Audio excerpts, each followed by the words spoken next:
नमस्कार, मैं मेघा हिंदुस्तानी स्वागत करती हूं आपका माटी के लाल पर। उत्तर प्रदेश में योगी सरकार ने मुजफ्फरनगर में कावड़ यात्रा निकलनी है तो उसे लेकर एक फरमान जारी किया है। और इस फरमान में क्या कहा गया है जिसे लेकर इतनी ज्यादा चर्चा हो रही है और विरोध दर्ज कराया जा रहा है। लेकिन सबसे दिलचस्प है कि फरमान इस तरीके का है कि बीजेपी और एनडीए के खुद के लोग अब सवाल खड़े कर रहे हैं और सरकार के इस नियम का खुले तौर पर विरोध भी कर रहे हैं। तो आखिर क्या फैसला लिया गया है, क्या नियम कानून बना दिया गया है जिसे लेकर इतना रोष आम जनता के बीच और भाजपा के खुद के मंत्रियों के बीच भी है। खबर देखिए। जाकिर अली त्यागी लिखते हैं, मुजफ्फरनगर से कावड़ यात्रा गुजरेगी, इसीलिए प्रशासन ने फल विक्रेताओं से रेहड़ी पर नाम लिखने के लिए कहा है ताकि विक्रेता मुसलमान है ये पहचान आसानी से की जा सके। कई वर्षों से इस मुल्क में मुसलमानों से सामान न खरीदने की अपीलें की जा रही है। उनके खिलाफ बॉयकॉट के अभियान तक चल रहे हैं। बॉयकॉट अभियान अपीलें रेहड़ी वालों पर पेस्ट कर दी गई है। आगे लिखते हैं, सबसे दुर्भाग्यपूर्ण बात है कि पुलिस हिंदू दुकानदारों के पास नहीं गई और ना उन्हें कोई सूचना भेजी कि आप भी नाम लिखिए।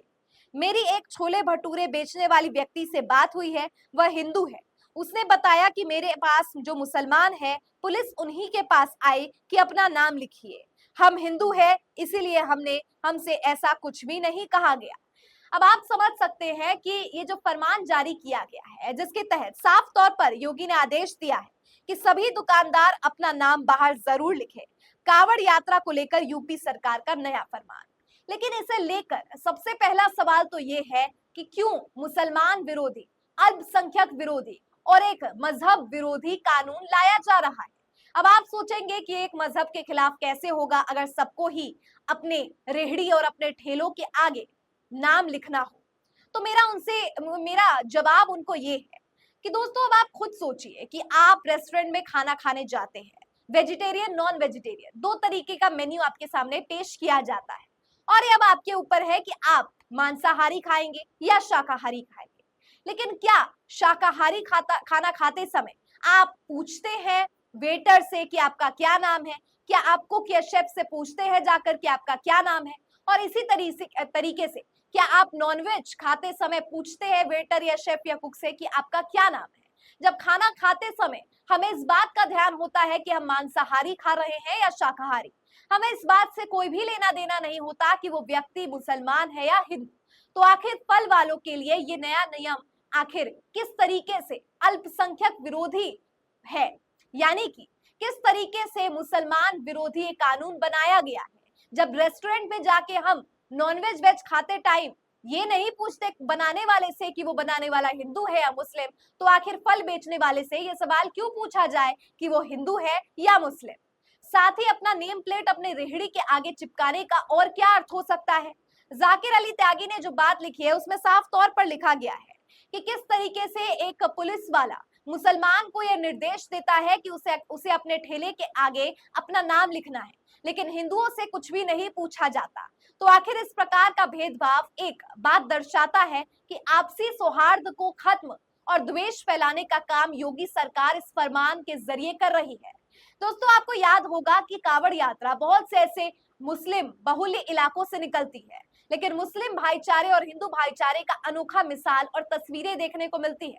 जब मुस्लिम भाई अपने हिंदू भाइयों को शरबत पिलाने का काम करते हैं और उनके साथ जश्न में भी मनाते हैं, तो क्या आप उन तस्वीरों को नकार देंगे? और क्या आप ये स्थापित करना चाहते हैं कि हिंदू कावड़ जो है, कावड़िया जो है, वो किसी भी मुसलमान ठेले वाले से फ्रूट, फल, जूस नहीं पी और खा सकता? क्या इस प्रकार का संदेश आप देना चाहते हैं? द मुस्लिम लिखते हैं, कावड़ यात्रा के दौरान मुस्लिमों को रुआवजा जैसे अजीब शरबत पिलाया जाता और भाईचारा निभाया जाता है। तो वही उत्तर प्रदेश पुलिस के आदेशानुसार अब हर दुकान या ठेले के मालिक को अपना नाम बोर्ड पर लिखना होगा ताकि कावड़ियों को मुस्लिम नाम पकड़कर बहिष्कार करने में आसानी हो। यानी अलग अलग प्रतिक्रिया जिस प्रकार से आ रही है, आप इस बात का खुद अंदाजा लगा सकते हैं कि किस तरीके का धर्म विरोधी नियम लाया गया है। इसे लेकर विपक्ष क्या कहता है? अखिलेश यादव लिखते हैं, और जिनका नाम गुड्डू, मुन्ना, छोटू या फतेह हो, उसके नाम से क्या पता चलेगा? माननीय न्यायालय स्वतः संज्ञान ले और ऐसे प्रशासन के पीछे के शासन तक की मंशा की जांच करवाकर उचित दंडात्मक कार्रवाई करे। ऐसे आदेश सामाजिक अपराध है जो सौहार्द के शांतिपूर्ण वातावरण को बिगाड़ना चाहते हैं। ये अखिलेश यादव का ट्वीट है जिसमें वो आपत्ति जता रहे हैं सरकार के इस नियम कानून पर। लेकिन सबसे दिलचस्प ये है दोस्तों कि जब भी कोई नियमावली आती है, जब भी कोई कानून बनता है, तो इसे लेकर विरोध तो आपत्ति तो दर्ज विपक्ष कराता ही है। लेकिन आखिर इस नियमावली से पक्ष को क्या तकलीफ है और खुद के पार्टी के लोग इसका विरोध खुले तौर पर कर रहे हैं। देखिए न्यूज़ 18 ने क्या लिखा है। मुजफ्फरनगर पुलिस के आदेश पर जेडीयू को आपत्ति। केसी त्यागी ने आदेश पर जताई आपत्ति, कहा इससे सांप्रदायिक तनाव फैल सकता है। ब्रेकिंग न्यूज में लिखा है कि जेडीयू नेता केसी त्यागी ने आदेश पर आपत्ति जताई है। यानी खुद के नेता को ये नागवार गुजर रहा है कि इस तरीके का धर्म विरोधी कानून लाया जा रहा है। इसे लेकर देखिए एक और बीजेपी एनडीए के से जुड़े नेता ने क्या टिप्पणी जाहिर की है। अंकित मयंक लिखते हैं, he is the senior BJP leader and former minister Mukhtar Abbas Naqvi. He always remained silent on atrocities against minorities, never spoke a word. But today he dared to speak against the discriminatory action by UP police to force shopkeepers to display their identity. Soon the entire right-wing ecosystem launched a wild campaign against him, abusing him, calling him Pakistani. But no sympathy for him. He has been a silent enabler and their biggest cheerleader all this time. In the end, you saw what you reap. Agree? यानी ये मुख्तार अब्बास नकवी है जिन्होंने अल्पसंख्यकों के खिलाफ हो रहे अत्याचारों के लिए एक भी शब्द कभी भी नहीं कहा। लेकिन अब जब सरकार फरमान जारी कर रही है और फल और रेहड़ी वालों को ये निर्देश दे रही है कि आपको अपना नाम अपने रेहड़ी के आगे, ठेलों के आगे लिखना होगा, तो इस पर अब्बास नकवी ने भी आपत्ति जाहिर की है। तो इसमें लिखा गया है कि जब मुख्तार अब्बास नकवी ने यह बात जाहिर की है, आपत्ति जाहिर की है, तो इसे लेकर पूरा दक्षिणपंथी जो ट्रोलर्स है, जो आर्मी है, राइट विंग आर्मी है, वो इन्हें ट्रोल कर रहा है, इन पर सवाल खड़े कर रहा है, इन्हें पाकिस्तानी कह रहा है, इन्हें गाली दे रहा है, इन्हें जो है निंदा का सामना करना पड़ रहा है। तो अंत में जो लिखा गया है कि इनके खिलाफ, इनके प्रति कोई भी सिंपैथी नहीं है, क्योंकि जो हम बोते हैं हम वही पाते हैं, जैसा हम कर्म करते हैं हमें वैसा ही फलस्वरूप मिलता है।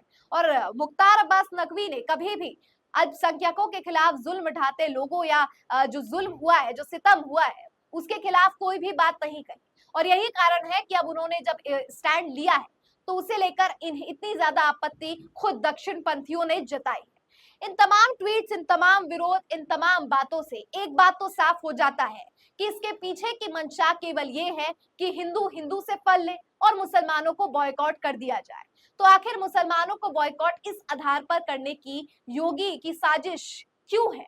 क्यों सरकार ऐसा चाहती है कि हिंदू किसी मुस्लिम ठेले वालों से फल ना ले सके? इस प्रकार का द्वेष और सांप्रदायिक सौहार्द से खिलवाड़ देश के लिए कितना ज्यादा घातक है, ये भी आपको पता है। तो कमेंट करके बताइए कि योगी के इस आदेश पर आपकी क्या प्रतिक्रिया है। फिलहाल मुझे दीजिए इजाजत और देखते रहिए माटी के लाल। धन्यवाद।